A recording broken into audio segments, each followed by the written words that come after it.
Good morning everyone. I am Shweta Shukla and I am your trainer of English Spoken and Personality Transformation. तो आज जो मैं आपके लिए लेकर आई हूँ वो है एक्टिव पैसिव। एक्टिव पैसिव, हाँ ये वही एक्टिव पैसिव है जो मतलब बचपन से लेके बड़े तक कभी हमें समझ ही नहीं आता, बिकॉज इतने सारे रूल्स समझा दिए जाते हैं, ऐसा होगा वैसा होगा, आखिरी में होता कुछ भी नहीं।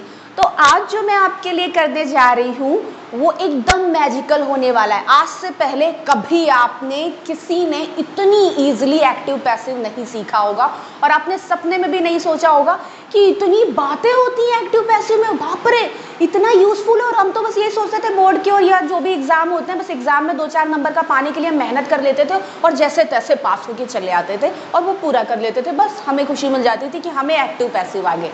नहीं, ऐसा कुछ नहीं है। प्लीज ये वीडियो लास्ट तक देखिए, आपको बहुत मजा आने वाली है। I am taking guarantee of this thing.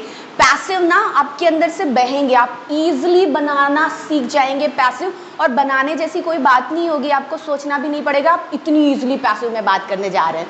तो पहले जरा सा ध्यान दे लेते हैं कि ये जो एक्टिव पैसिव है उसके लिए पहले जरूरी क्या है। पहले तो जरूरी है कि हमें एक्टिव आता हो। एक्टिव यानी कि जो भी हमारे ट्रांसलेशन, एक्टिव यानी कि जिसमें बात हम भैया सीधी सीधी कहें, ठीक है, सीधी सीधी बात कहें, घुमा के ना कहें। मतलब मैं खाना खाती हूँ या वह पत्र लिखता है, उसने पत्र लिखा, मतलब 1 से लेकर 12 तक बॉक्स याद है आपको? सारे मैंने ट्रांसलेशन पढ़ाए थे एक में, प्लीज़ वो वीडियो देख कर आइएगा, बहुत बेहतरीन है, आपके बहुत काम का आएगा अगर आपने वैसे ही कर लिया। तो वो होगी एक्टिव, मतलब यानी कि जिसमें हम सीधी सीधी बात कहें।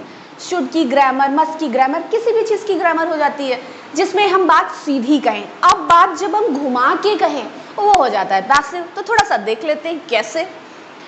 सबसे पहले टेंस की ओर हम ध्यान दे लेते हैं। एक्टिव जितने भी होते हैं सीधी सीधी बात में, उसमें फॉर्मूला क्या होता है? उसमें फॉर्मूला होता है टेंस में सब्जेक्ट सब में पहले आता है, प्लस वर्ब आता है, उसके बाद प्लस ऑब्जेक्ट। अब फॉर्म चाहे जो भी लगे वर्ब में, बस फॉर्मूला तो इतना ही होता है कि सब्जेक्ट पहले आता है, वर्ब बीच में आता है, ऑब्जेक्ट लास्ट में आता है। ये हो गया एक्टिव। एक्टिव वॉइस मैंने लिख दिया। अब ये एक्टिव वॉइस 70% बोले जाते हैं, राइट? एक्टिव वॉइस 70% बोले जाते हैं क्योंकि हमारी आदत होती है जनरली, सीधे साधे बंदे सीधी सादी बात करते हैं, तो सीधी सादी बात करने वाले आपको 70% मिल जाएंगे और उनको लगता है कि सीधी सादी बात करना आसान होता है। बट अभी मैं आपको बताऊंगी कि पैसिव ही आसान होता है, एक्टिव नहीं। पैसिव सबसे ईजी होता है, सबसे ईजी। अब पैसिव में जरा सा ध्यान दे लें। पैसिव का फॉर्मूला क्या हुआ कि हमने भैया ऑब्जेक्ट को पहले जस्ट उल्टा कर दिया। ऑब्जेक्ट जो आखिरी में लिखा था एक्टिव वाला, ऑब्जेक्ट को हमने पहले कर दिया और सब्जेक्ट को बाय लगा के लिख दिया, मतलब सब्जेक्ट को पीछे लिख दिया बाय, और वर्ब भाई साहब अपनी जगह पे बैठे हुए हैं, हट नहीं रहे। ठीक है, ये हो गया सिंपल फॉर्मूला। ध्यान से देख ले, बस पलट दिया है, कोई भी दिक्कत की बात नहीं। और भी जो मैं करके दिखाऊंगी ना तो एकदम ईजिली आपसे हो जाएगा, आपको बड़ी मजा आएगी। तो ये हो गया पैसिव वॉइस। ये यूज किए जाते हैं 30%, मतलब घुमा फिरा के 30% लोग बात कर पाते, थोड़ा सा अलग वे में, सारे लोग नहीं कर पाते। तो इसको भाई ये सोसाइटी में 30% यूज किया जाता है, इसलिए मैंने लिख दिया 30%। ठीक है, रेशियो सही लग रहा है आपको? एक्टिव में अगर बात कहें हम कि मेरी माँ ने मुझे डांटा, ठीक है, सिंपल बात है, मेरी माँ ने मुझे डांटा। पहले तो पहचानिए कौन सा बॉक्स आ रहा है। बॉक्स आ रहा है टू, यानी कि पास्ट इंडेफिनिट। मेरी माँ ने मुझे डांटा, तो इसमें सब्जेक्ट क्या है? मेरी माँ, सो माय मॉम। और किसे डांटा? मुझे डांटा। ठीक है, तो ये हो गया ऑब्जेक्ट। और वर्ब क्या है? डांटा, स्कोल्ड। तो सेकेंड फॉर्म लगती थी, सो माय मदर स्कोल्डेड मी या माय मॉम स्कोल्डेड मी। इतना तो समझ आ गया, पास्ट इंडेफिनिट। अब पहचानने की बात है कि हम कैसे पहचाने, तो यहाँ पे जरा सा ध्यान दें। पहचान जो है, इस वाक्य में डांटने का काम कौन कर रहा है पहले बताइए? तो काम कौन कर रहा है? मेरी मॉम ने मुझे डांटा, मतलब मेरी मॉम, वो हो गई हमारी सब्जेक्ट। तो मेरी मॉम ने मुझे डांटा, ये हो गया सब्जेक्ट। समझ आ गई बात? मुझे डांटा वो तो मैं बाद में आ रही हूँ ना, ऑब्जेक्ट में बन रही हूँ। अभी यहाँ पे मैंने थोड़ी ना काम किया, जिस बंदे ने काम किया कोई, वो होता है सब्जेक्ट। तो मेरी मॉम ने डांटा, क्रिया तो मॉम ने की, तो डांटना यानी कि क्रिया, वर्ब का काम कौन कर रहा है? मेरी मॉम। मेरी मॉम हो गई सब्जेक्ट। अब सब्जेक्ट के बारे में ध्यान दे ले, कैसे पहचानते हैं कि कोई सेंटेंस एक्टिव है कि पैसिव है? देखिए बहुत आसान तरीका है। सब्जेक्ट मैंने लिखा है, उसके बाद में मैंने 3 पार्ट किए हैं। तो पहले पार्ट में देख ले, सब्जेक्ट जो है अगर वाक्य के शुरू में आता है तो एक्टिव, मतलब मेरी माँ ने मुझे डांटा। ठीक है, तो ये एक्टिव है क्योंकि मेरी माँ ने, सब्जेक्ट शुरू में आ गया। अब अगर वाक्य के अंत में आता है सब्जेक्ट कि मुझे डांटा गया मेरी माँ के द्वारा आ जाएगा, मतलब मैं डांटी गई मेरे माँ के द्वारा या मुझे डांटा गया मेरी माँ के द्वारा। तो अब इसमें क्या किया, मुझे को मैंने पहले ला दिया बिकॉज ये ऑब्जेक्ट है, किसके द्वारा, सब्जेक्ट को पीछे भेज दिया, ये वाला सब्जेक्ट बाय के द्वारा, तो मुझे डांटा गया मेरी माँ के द्वारा। जब सब्जेक्ट लास्ट में आ जाएगा तब ये हो जाएगा पैसिव। इतनी बात समझ आई, शुरू में सब्जेक्ट तो एक्टिव और सब्जेक्ट बाद में तो पैसिव। ठीक है, अब बात आती है कि भैया अगर सब्जेक्ट मिसिंग हो, सब्जेक्ट हो ही ना, मतलब मुझे डांटा, मुझे मारा, मेरी बात नहीं सुनी, मेरे साथ बहुत बुरा किया जाएगा, मैं क्या करूं, क्या सब्जेक्ट पता चल रहा है, कौन डांट रहा है, कौन मार रहा है, किसने डांटा, कौन बुरा करेगा मेरे साथ, बाप रे, कुछ नहीं पता चल रहा है। बस ये बातें जो कॉन्वर्सेशन के बीच में थोड़ी देर से सुन रहा है, इन्वॉल्व है उस कॉन्वर्सेशन में, वो ही जानेगा कि भाई कोई प्रोसेस हुई और बोला गया कि हाँ माँ उधर से निकल के गई, मैंने कोई गंदगी फैलाई थी या मैंने कुछ भी गंदा कुछ किया था या कोई भी डांटने वाली बात मैंने की थी, तो पीछे से किसी ने कहा कि अब बेटा डांटे जाओगे, अब मार पड़ेगी, तो ये पता नहीं कौन करेगा। ठीक है, बट ऐसा होगा। हाँ, मैं रोती रोती आई पापा के पास और मैंने बोला मुझे मारा मम्मी ने, तो हो गया ये पैसिव। अगर मैं बोलूँ मुझे मारा, पता चल रहा है सब्जेक्ट कहीं है। तो ऐसी बातें जिसमें मुझे मारा, पीटा, मेरे साथ ऐसा किया वैसा किया, जहाँ पे कैसी भी बात हो सब्जेक्ट ना पता चले कि किस बंदे ने किया, वो हो गया पैसिव। तो यानी कि या वाक्य के अंत में सब्जेक्ट आए या सब्जेक्ट हो ही ना, ऐसी बातें होती हैं पैसिव।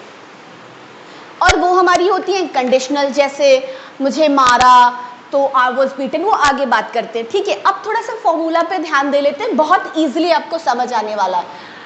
एक्टिव, ठीक है, एक्टिव हो गया, यहाँ पे हो गया पैसिव, दो तरह से लिख ली भाई चीजें हमने। अब इनमें इनकी हम थोड़ी सी वर्ब ऑक्सिलरी लिखे दे रहे हैं। ठीक है, वर्ब ऑक्सिलरी, यहाँ पे भी वर्ब वी यानी कि ऑक्सिलरी, इससे आप पहचान लो थोड़ा सा। तो पहले एक्टिव के ट्रांसलेशन से देख लेते हैं हम। एक्टिव के ट्रांसलेशन याद आए, कितने बॉक्स हुआ करते थे, 12 बॉक्सेस होते थे। तो 1 2 3 4 5 6 7 8 9 10 11 12, इतना मैंने लिख दिया। ठीक है, अब पहले में क्या होती थी पहचान, एक तो आप जानते हैं कि SEIS लगता था। बॉक्स नंबर 1 प्रेजेंट इंडेफिनिट आप समझ जाते होंगे क्योंकि इतना बड़ा मैंने डेली रूटीन लिखाया था, सुबह से शाम तक खाते हैं, पीते हैं, सोते हैं, गाते, इतना काम करते थे, तो प्रेजेंट इंडेफिनिट तो आ ही गया होगा। तो प्रेजेंट इंडेफिनिट में SEIS लगता था या फर्स्ट फॉर्म लगती थी। अब अगर इसमें हेल्पिंग वर्ब की बात करें या ऑक्सिलरी वर्ब की बात करें तो क्या लगता है, किससे हम पहचानते हैं कि ये बॉक्स नंबर 1 है, प्रेजेंट इंडेफिनिट है, डू या डज लगा होता है। ठीक है ना, और बॉक्स नंबर 2 की हेल्पिंग वर्ब क्या होती है, उसकी हेल्पिंग वर्ब होती है डिड, याद आया। 3 का क्या होता है, 3 में क्या लगता था, विल लगता था। अब 4 में क्या होता था, इज लगता था, एम और आर। प्लीज ट्रांसलेशन पढ़ के आइएगा, जो प्रीवियस वीडियो बहुत इंटरेस्टिंग है। फिर उसके बाद में 5 में क्या होता है, वॉज, जिसको हम वॉज बोलते हैं, एंड देन वर, राइट। अब बात आती है 6 में। 6 में हम क्या करते थे, विल बी करते थे या फिर करते थे मस्ट बी। ठीक है, तो याद आया फॉर्मूला 6 का। अब 7 क्या था, 7 में हैज था, हैव था। हम यहाँ पे अभी फॉर्म की बात नहीं कर रहे हैं, कौन सी फॉर्म, प्रीवियस वीडियो देख के आए प्लीज। फिर हैड था, 8 में क्या था हमारा, हैड था। अब 9 में क्या था, 9 में था मस्ट हैव। ठीक है, या तो मस्ट हैव या विल हैव था 9 में। अब मैं आपको बता दूं 10, 11, 12 में नो पैसिव। ठीक है, तो पैसिव बनते ही नहीं, तो मैं आगे की बात ही नहीं लिख रही हूं। इन तीनों में क्या होता था, बीन बचती थी। ठीक है, अब जरा सा यहाँ पे ध्यान दें, क्योंकि एक्टिव पैसिव पढ़ रहे हैं तो यहाँ पे थोड़ा सा एक्टिव की बात कम कर रहे हैं। अब अगर मैं इसको बॉक्स के रूप में बनाऊं तो ऐसे बना दूं तो इसमें कोई प्रॉब्लम नहीं होगी कि हमें पैसिव कितने पढ़ने हैं, तो हम उतने ही एक्टिव बनाए ले रहे हैं यहाँ पे, राइट। कितने पढ़ने हैं, 9 तक ही तो बात हो रही है, 10, 11, 12 में तो पैसिव ही नहीं है, तो 9 तक की नंबरिंग कर लेते हैं। 1 2 3 4 5 6 7 8 9, राइट, कर लिया। और ये क्या हो गया हमारा एक्टिव के साइड में है, तो मैंने ए नाम दे दिया इसको कि ये एक्टिव है। अब पैसिव में हम इसको चेंज करेंगे तो कैसे, देखिए यहीं पे देखने वाली चीज़ है, इतना आसान होता है पैसिव, इतना फॉर्मूला आसान होता है। इन सब में तो कितनी सबकी फॉर्म होती हैं। अब बॉक्स नंबर 1 अगर चेंज करेंगे तो हम इसमें क्या करेंगे, इसमें करेंगे ये जाएगा हमारा, जब हम जान जाएं कि प्रेजेंट इंडेफिनिट की बात है तो फॉर्मूले में क्या आएगा, इज एम आर लगा के हम बात करेंगे। 2 वाले में हम करेंगे वॉज और वर। 3 वाला अगर हमारा होगा तो देखो विल तो कैसे चेंज हो रहा है, देखिए विल तो ऑलरेडी लगा है, बस हम खाली बी भाई साहब को यहाँ पे बिठा देंगे तो विल बी हो जाएगा। अब यहाँ पे देखिए इज एम आर, 4 में इज एम आर लिखा हुआ है यहाँ पे ना, ठीक है, बस इसमें हम बीइंग लगा देंगे, ठीक है। सेम चीज करेंगे हम, वॉज वर लिखा हुआ है तो वॉज वर यहाँ से हमने उठा लिया और यहाँ पे क्या कर दिया, फिर हमने बीइंग लगा दिया, ठीक है। अब यहाँ पे देखिए 6 में नो पैसिव रूल है, ठीक है, 6 में नो पैसिव। भाई कैसे बनाएंगे, क्योंकि देखो विल के आगे बी लगा के तो यहीं पे बना दिया था, अब विल बी में क्या लगाएंगे, तो इसीलिए बन ही नहीं सकता, 6 का नो पैसिव। अब 7, 8, 9 देख लेते हैं, सेम उतार देंगे हम, हैज हैव उतारा 7 का, बस इसमें हम बजाएंगे बीन, तीनों में जैसे वहां पे बजाते थे। फिर यहाँ पे 8 में क्या था, हैड है, हैड हमने उतारा सेम, यहाँ पे भाई फिर बजा दी बीन। फिर यहाँ पे देखिए मस्ट हैव है तो मस्ट हैव को उतारा और फिर बजा दी बीन। तो कुल मिला के जो बीन हम 10, 11, 12 में बजाया करते थे, याद आया एक्टिव पिछला, तो वो बीन जब हमने 7, 8, 9 में पैसिव चेंज करते वक्त बजा दिया तो बचा क्या, तो मजबूरी है, बन ही नहीं सकता 10, 12 में, ठीक है ना, 10, 11, 12 में तभी पैसिव नहीं बन सकता, क्योंकि पैसिव वाली बात तो हमारी 9 तक में ही खत्म हो गई, ठीक है। अब इन सब के साथ में कौन सी फॉर्म है, third form, V B third, मतलब कुछ सोचना ही नहीं, थर्ड फॉर्म देख लीजिए जरा सा। इन सब में तो फॉर्म बदलती थी बार बार, इसमें कोई फॉर्म बदलने का झंझट ही नहीं है, सबके साथ में थर्ड फॉर्म, यहीं से तो इतना इजी है। सारे सब में कितनी प्रॉब्लम होती थी कि इसमें कौन सी फॉर्म लगाओ, इसमें कोई टेंशन ही नहीं, सबके संग में जम के बस थर्ड फॉर्म लगा दो, हो गया काम। इसीलिए मैं आपको बताऊं, जो इंग्लिश न्यूज़पेपर होते हैं, जो अच्छी अच्छी बुक्स इंग्लिश की लिखी जाती हैं, जो भी पढ़ाई हम करते हैं, आप देखते हैं उनमें ज़्यादातर वो लोग पैसिव में बात करते हैं, इसीलिए सोचते हैं कोई काम ही नहीं करना है, आराम से थर्ड फॉर्म लगा के काम चलाते जाओ। तो इसलिए जो रिटन वर्क में होता है वहाँ पे वो लोग पैसिव ज़्यादा यूज़ करते हैं और हम लोग कॉन्वर्सेशन में एक्टिव ज़्यादा यूज़ करते हैं। बट आज के बाद में आप पैसिव बहुत यूज़ करेंगे, क्योंकि अब तो आपको आ गया। अब जरा सा देखते हैं कि कैसे आएगा, अभी बात हुई नहीं है पूरी। अब यहाँ पे भी हम यही काम कर लेते हैं जैसे हमने वहाँ पे बॉक्स बनाया था। देखिए सेम हमने बना लिया बॉक्स और नंबर दे दिया 1 2 3 4 5 6 7 8 9 और इनको हमने कह दिया P, क्योंकि भाई पैसिव है ये। अब जरा सा करके देख लेते हैं कि होता कैसे, तब मजा आएगी। सपोज दैट मैं एक सेंटेंस ले लेती हूँ कोई, हम लोग का प्यारा दुलारा कौन बचपन से होता है, वह पत्र लिखता है, सो ही राइट्स अ लेटर ले लेते हैं। तो ध्यान दीजिए, सबकी हिंदी इंग्लिश साथ साथ चल रही है, यहीं पे ध्यान देने की जरूरत है। वह पत्र लिखता है, तो बॉक्स नंबर 1 में क्या होगा, ही राइट्स अ लेटर, ठीक है ना। उसने, क्योंकि देखिए ये डूड तो मैंने वर्ब ऑक्सिलरी ली है। आपका बॉक्स नंबर 1 क्या होता है, प्रेजेंट इंडेफिनिट में अगर हम कहें कि वह पत्र लिखता है तो कैसे कहेंगे, ही राइट्स अ लेटर, ठीक है। अब अगर मैं इस बात को उल्टा घुमा दूं, जैसे बात हो रही थी कि पैसिव घुमा के बोला जाता है, तो कैसे कहेंगे, पहले क्या है इसमें ऑब्जेक्ट क्या है, पत्र, तो अ लेटर यानी कि पत्र लिखा जाता है उसके द्वारा, ही को बाद में पीछे भेज दो, क्योंकि हमने बोला ना सब्जेक्ट को पीछे भेजेंगे के द्वारा लगा के। देख लीजिए यहाँ पे के द्वारा, देख लीजिए यहाँ पे पैसिव में हम क्या कर रहे हैं, सब्जेक्ट को बाद में डाल रहे हैं। परेशान मत होइए बिल्कुल भी, अभी इतनी सारी बातें बोलेंगे कि सब आपको याद हो जाएगा, बट आपको हिंदी इंग्लिश ये प्रैक्टिस करके आनी है, राइट। तो अभी जरा सा ध्यान दे लेते हैं, जैसे देख लेते हैं। एक्टिव आप बोल लेते हैं, ठीक है, एक्टिव को सोचते रहेंगे क्योंकि एक्टिव आपने पीछे किया हुआ है। तो वह पत्र लिखता है, हिंदी क्या हुई, वह पत्र लिखता है, इसका इंग्लिश हुआ ही राइट्स अ लेटर।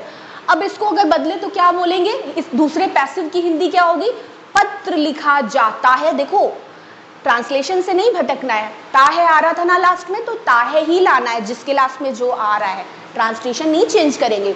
सो वह पत्र लिखता है, पत्र लिखा जाता है उसके द्वारा। उसने पत्र लिखा, बॉक्स नंबर 2 में। पत्र लिखा गया उसके द्वारा। वह पत्र लिखेगा, बॉक्स नंबर 3 था। पत्र लिखा जाएगा उसके द्वारा, चेंज हो रहा है, ठीक है। वह पत्र लिख रहा है, एक्टिव में। पत्र लिखा जा रहा है उसके द्वारा। वह पत्र लिख रहा था, पत्र लिखा जा रहा था उसके द्वारा। वह पत्र लिख रहा होगा, 6 और 7। यहाँ पे 6 में नो पैसिव बनता ही नहीं है, पैसिव देख लीजिए मैंने लिखा हुआ है नो पैसिव, पैसिव नहीं बनता 6 में। वह पत्र लिख चुका है, ठीक है, एक्टिव। पत्र लिखा जा चुका है उसके द्वारा। देखो पैसिव में पत्र को पहले ले रहे हैं, ऑब्जेक्ट पहले ले रहे हैं, ठीक है, ध्यान रहेगा ये। उसने पत्र लिखा था, सो वहां पे, या वह पत्र लिख चुका था, यहाँ पे क्या होगा, पत्र लिखा जा चुका था उसके द्वारा। वह पत्र लिख चुका होगा, बॉक्स नंबर 9 ना, ठीक है। पत्र लिखा जा चुका होगा उसके द्वारा। इतनी बात समझ आ गई, ठीक है।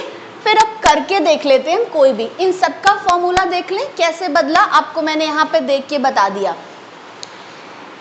पहले में एज एम आर उठा लें, दूसरे में वॉज वर उठा लें, ठीक है।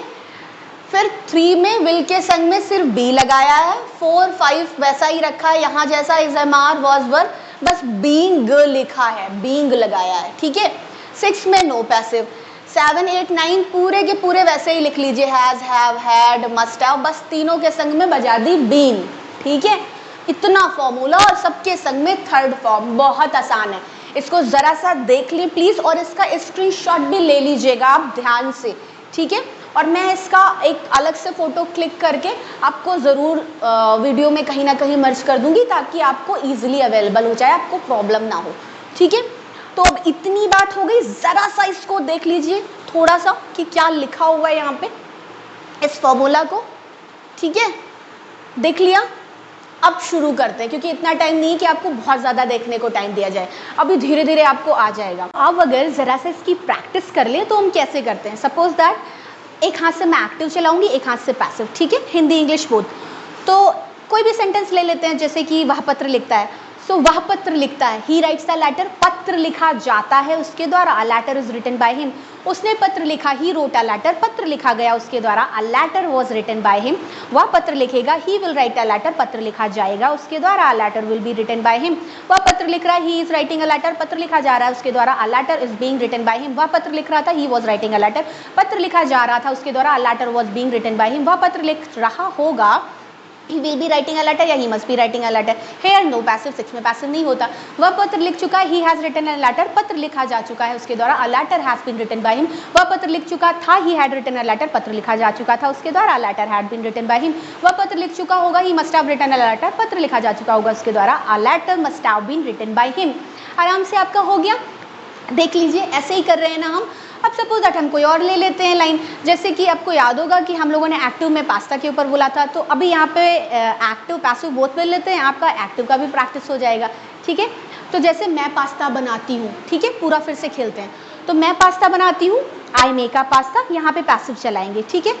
पास्ता बनाया जाता है मेरे द्वारा, अब pasta is made by me, मैंने पास्ता बनाया, I made a pasta, pasta बनाया गया मेरे द्वारा, pasta was made by me. मैं पास्ता बनाऊंगी, I will make a pasta, pasta बनाया जाएगा मेरे द्वारा, pasta will be made by me.